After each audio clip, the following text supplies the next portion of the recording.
From Queenstown, the fastest, easiest way to get to must-see Milford Sound is by air. The flight there, the cruise around the Sound, and the flight back takes about 4.5 hours.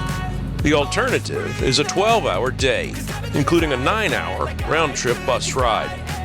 With my short stay in the adventure capital of the world and disdain for long bus rides, my only option was a pricey flight to one of the most beautiful places on Earth. Sightseeing planes depart the Queenstown Airport. I went with True South. With passenger pickup at area hotels, the flight cruise combo cost about $400 US.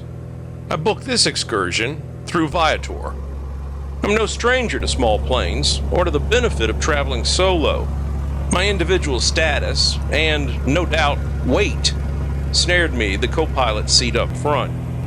And my bird's eye view did not disappoint, as the plane soared over 3 mountain ranges, glaciers, lakes, and spectacular alpine valleys. Milford Sound is in Fiordland, New Zealand's largest national park. As we begin our approach, we circle around briefly, flying out into the Tasman Sea. As we descend into the fjord, we get a close-up view of the unique landscape that makes this one of the most beautiful places on Earth. And just like that, we're landing at Milford Sound Airport. As we walk to the bus that will take us to the boat terminal, it's almost sensory overload.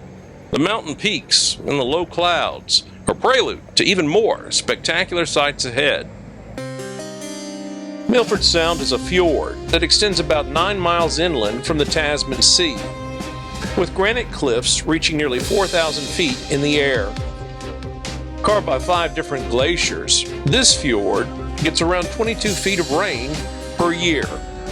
On average, it rains here 182 days a year. Once at the boat terminal, there's a short wait before boarding the Pure Milford ship that will take us into the Sound. Pure Milford is True South's cruise partner for this excursion. The 2-hour cruise takes us past waterfalls, rainforests clinging to cliffs, and high mountain peaks, as dolphins follow behind. The skipper narrates our journey with entertaining and fascinating commentary as we move through the Sound, and briefly out into the Tasman Sea. Along the way, we spot seals while keeping an eye out for penguins. On our return, we get close to Milford's biggest waterfall. It's a spectacular perspective and a great place for photos.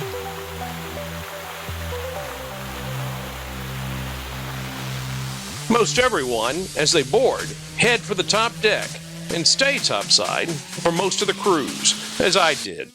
But low temperatures and constant wind make dressing warmly essential. Once off the boat, the return bus to the airport awaits in front of the terminal.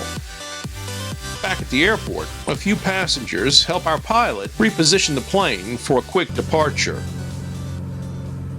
The flight back to Queenstown is as pleasant as the flight to Milford Sound.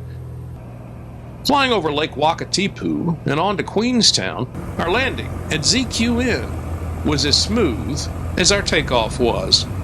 All in all, this True South cruise fly excursion was a real winner.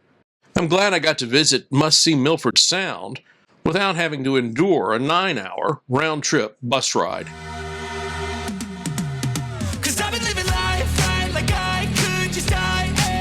I hope this video helps as you plan your trip to Queenstown.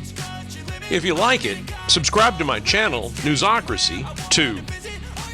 There you'll find a comprehensive video about my 2 days in the adventure capital of the world. As always, thanks for watching. I'm Jim Albritton.